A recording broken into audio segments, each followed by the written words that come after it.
vraiment aucune fioriture, comme on dirait. Et c'est lié justement à la présence des cisterciens.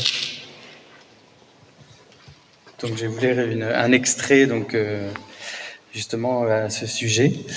Donc, en ce qui concerne la construction des églises, nous devons exclure toute décoration inutile. Notre architecture sera inspirée par une pauvreté intelligente, en ce sens que nous nous souviendrons que nous construisons pour des siècles. Mais nous nous efforcerons toujours de faire beau. Ce que nous ferons, car une architecture dépouillée mais pure et simple aidera le fidèle à faire de son âme un miroir du Christ.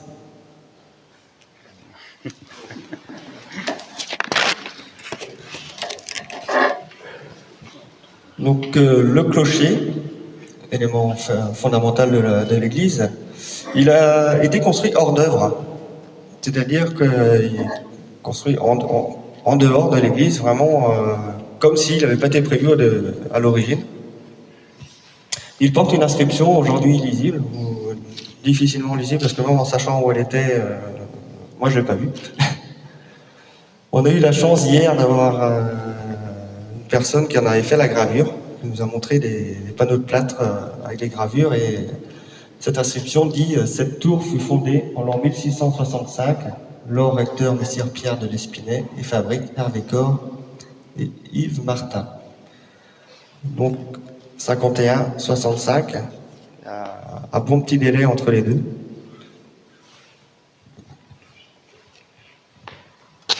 Et je vais laisser Paul vous dire une petite extrait de légende racontant la construction de l'église.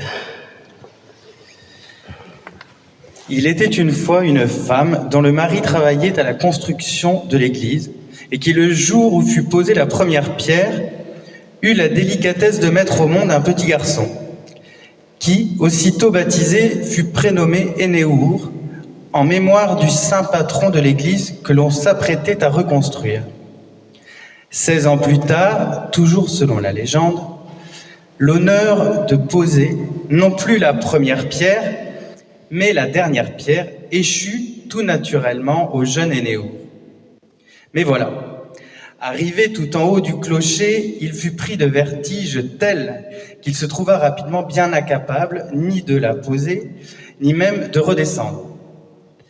Il ne dut finalement son salut qu'à l'agilité et au courage de son père, venu fort à propos lui porter secours et terminer le travail entrepris.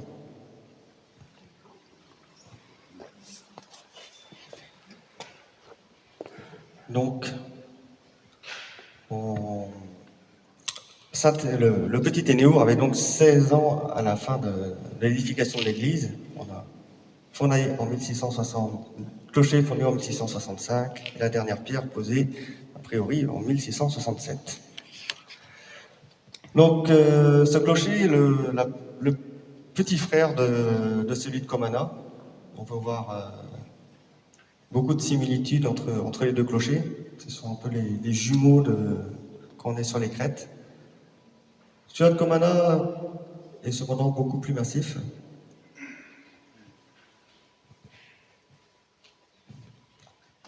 On voit le clocher de Plounéour à sa base 3 ouvertures. Donc Comana n'en a qu'une, avec une simple porte pour rentrer dans l'église, avec aucune ornementation. La tour a quant à elle un peu de motifs, avec des abat-jours dont on peut voir une petite tête en détail, petite particularité avec quelques petits motifs en forme de cercle. Le haut du clocher, il n'y a pas de galerie, donc c'est vrai qu'en monte là-haut, il ne faut pas avoir le vertige. On peut s'accrocher nulle part, à part une ligne de vie qui a été récemment installée. Jusqu'à maintenant, on y montait sans rien. Et le clocher, la flèche, composée de 8 arêtes. Ces 8 arêtes comprenant chacune 32 crochets. 32 crochets x 8, 256, qui représentent tous des formes de miséricorde, soit des animaux, lions, singes, soit des personnages, des visages d'enfants, de femmes ou d'hommes de tout âge. Donc un petit détail. C'est plus difficile à voir maintenant. Ça commence à être un peu érodé. Et on va vous passer une petite vidéo. C'est double clic. Non, normalement ça passe direct. Le clocher fait, on ne sait pas exactement, plus de 50 mètres. Celui de Comandant fait 57. On doit être à peu près équivalent.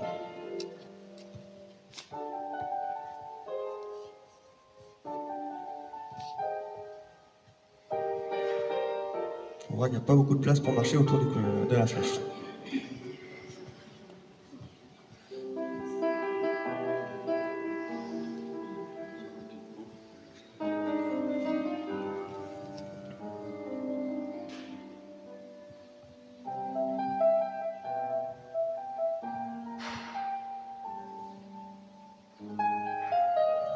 Arrivé là-haut, on peut comprendre la détresse du jeune Énégour.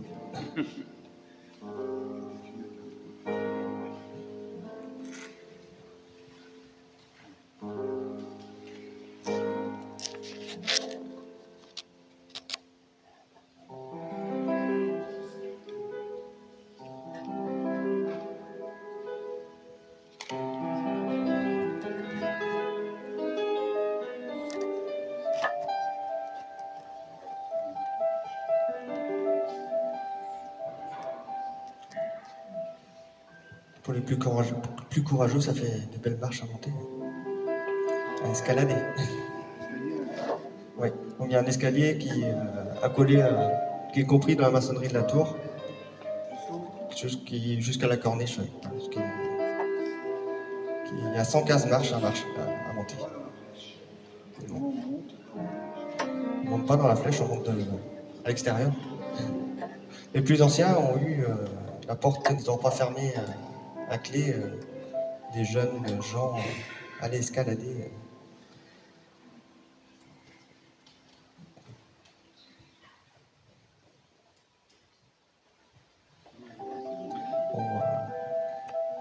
On a plus de mal à deviner maintenant les formes.